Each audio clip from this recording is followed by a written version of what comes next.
ప్రియమైనటువంటి దేవుని బిడ్డలారా, ప్రభు అయినటువంటి యేసుక్రీస్తు నామములో మీ అందరికీ ప్రత్యేకమైనటువంటి శుభాలు తెలియజేస్తున్నాం. బిడ్డలారా, మరి ఉదయకాలమే మరి దేవుని యొక్క మాట చేత మీ ముందుకు రావడానికి దేవుడు నాకు ఇస్తున్నటువంటి ఈ అవకాశాన్ని బట్టి నేను ముందుగా దేవుని స్తుతిస్తూ ఉన్నాను.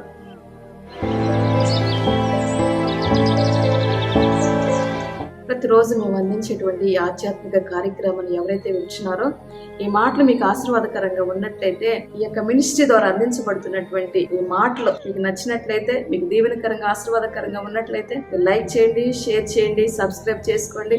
ఈ విషయాలు మీకు నచ్చినట్లయితే మీ స్నేహితులకు కూడా ఈ విషయాలు మీరు తెలియపరచండి. మా మినిస్ట్రీని పరిచయం చేయండి, వారు కూడా మీలాగా దీవించబడతారు. దేవుడు మిమ్మల్ని అందరినీ దీవించినగాక. మరి ప్రతిదినం కూడా మేము అందిస్తున్నటువంటి ఈ వాగ్దానం పూర్వకమైనటువంటి మాటలు, ఈ దిన వాగ్దానము అనేటువంటి ఈ యొక్క మాటలు మీరు వింటున్నందుకు, మీరు ఆధ్యాత్మికంగా దీవించబడుతున్నందుకు నేను దేవుని స్తుతిస్తూ ఉన్నాను. ప్రియులరా, మరి ఏ దినము కూడా దేవుని యొక్క మాటలు మనం చదువుకుందామా? రండి, దేవుని యొక్క వాక్యంలోనికి మనం వెళ్దాం. 2వ దినవృత్తాంతాల గ్రంథము 19వ అధ్యాయం 11వ వచనాన్ని మనం చదివినట్లయితే, ధైర్యం వహించుడి, మేలు చేయటికై యెహోవా మీతో కూడా ఉండును. చూడండి బిడ్డలారా, ఎంత చక్కటి మాట. ఆ ఉదయమే, ఈ యొక్క ఉదయమే పరిశుద్ధాత్మ దేవుడు నీతో మాట్లాడుతూ ఉన్నాడు. ఏమంటున్నాడంటే, మేలు చేయటికై యెహోవా మీతో కూడా ఉన్నాడు అంటున్నాడు. ధైర్యం వహించుడి అంటున్నాడు అనమాట. బిడ్డలారా, నీకు మేలు చేస్తా అంటున్నాడు. ఈరోజు నీ పట్ల నేను కార్యం చేస్తా అంటున్నాడు అనమాట. నువ్వు ధైర్యంగా ఉండు అని చెప్పేసి నీతో ఒకసారి ఆయన నీకు మాటిస్తున్నాడు. తెలుసా, అస్సలు అధైర్యం పడద్దు, దిగిపోవద్దు, కలిగిపోవద్దు, నిబ్బరంగా ఉండాలి. యెహోషువతో అదే అంటాడు కదా, యెహోషువ నువ్వు ధైర్యంగా ఉండు, నిబ్బరంగా ఉండి, ఏ మనుషుడు కూడా నీ ఎదుట నిలవలేడు అని చెప్పి యెహోషువను ఆయన ధైర్యపరుస్తూ ఉంటాడు. ఈరోజు నీతో కూడా ఆయన మాట్లాడుతూ ఉన్నాడు. ధైర్యంగా ఉండు అంటున్నాడు అనమాట. ధైర్యాన్ని కోల్పోయావా? అధైర్యంగా ఉంటున్నావా? మరి భయంతో బ్రతుకుతున్నావా? ఈ పరిస్థితులన్నీ నీ కళ్ళ ముందు కనపడుతూ నీ హృదయంలో భయముతో, వేదనతో నువ్వు ఉంచుకున్నావేమో. ఒకవేళ నీ మనసంతా కూడా ఒక కలవరము చేత నిండిపోయి, ఒక భయము చేత నిండిపోయి, ఆదరణ లేని వ్యక్తిగా, నెమ్మది లేని వ్యక్తిగా, అధైర్యంగా నువ్వు ఉంచుకున్నావేమో. ఆయన అంటున్నాడు, నువ్వు ధైర్యంగా నీకు మేలు చేయటికై నేను సిద్ధంగా ఉన్నానని చెప్పి ఆయన మాట్లాడుతూ ఉన్నాడు. బిడ్డలు, నీకు నేను మేలు చేస్తా అంటున్నాడు. మనుషుల సహాయం కోరి ఇంతవరకు కూడా మనుషులు సహాయం చేస్తారేమోనని, మరి బంధువులు సహాయం చేస్తారేమోనని, స్నేహితులు సహాయం చేస్తారేమోనని, తోబుట్టు వారు సహాయం చేస్తారేమోనని వారి వైపు వీరి వైపు నీ చేతులు చాపి ఆశ్రయాన్ని కోరుకునే వ్యక్తిగా నువ్వు ఉన్నావేమో. ఈరోజు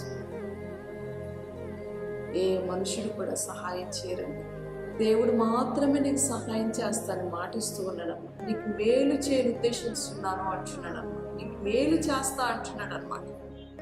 అందుకే ఆయన వాక్యం అంటూ ఉంది, మనుషులను నమ్ముకోవద్దు, రాజును నమ్ముకోవద్దు అంటున్నాడు అనమాట.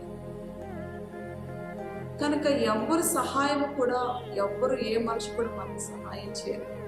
దేవుడు మాత్రమే నీకు సహాయం చేయాలి. దేవుని వైపు చూస్తే ఆయన నీకు సహాయం చేస్తాడు.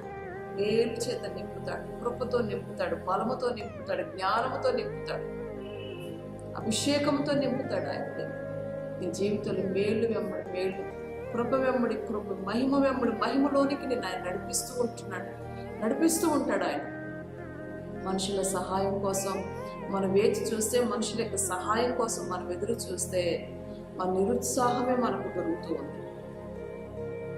మనకి నిరాశ మిగులుతూ ఉంటుంది. తెలుసా, నిరాశ ఎదురవుతూ ఉంటుంది, నిరుత్సాహం ఎదురవుతూ ఉంటుంది, విశ్వాసం మనం కోల్పోతూ ఉంటాం, ధైర్యాన్ని విడిచిపెడతా ఉంటాం మనుషుల వైపు మనం చూసినప్పుడు.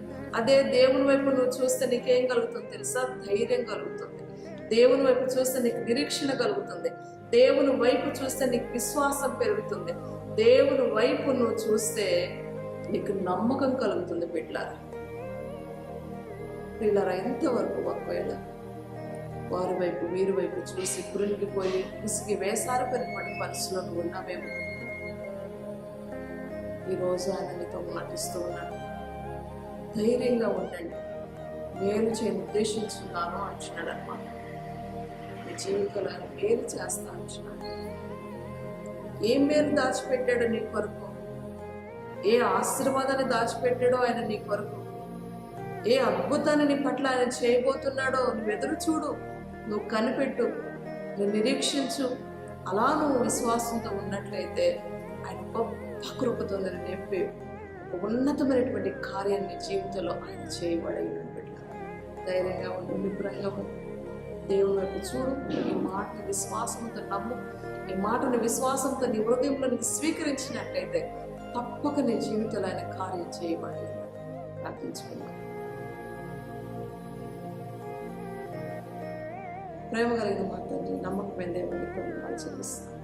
మాటలు విన్న వారందరినీ కూడా దీవించమని పెట్టుకుంటున్నాను. ఆశీర్వదించండి ప్రభా, మేలుతో నింపండి, కృపతో నింపండి, బలముతో నింపండి, జ్ఞానముతో నింపండి ప్రభా. దేవా, ధైర్యంతో నింపండి ప్రభా. నీకు వందనాలు. నీ మహిమతో కప్పండి ప్రభా. నీకు వందనాలు. ఆశీర్వాదకరంగా నిలబెట్టమని వేడుకొచ్చున్నాను.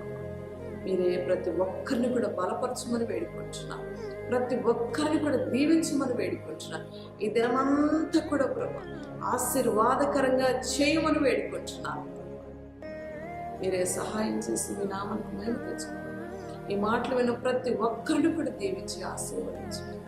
యేసు నామమున అడిగి వేడుకొచ్చున్నాను.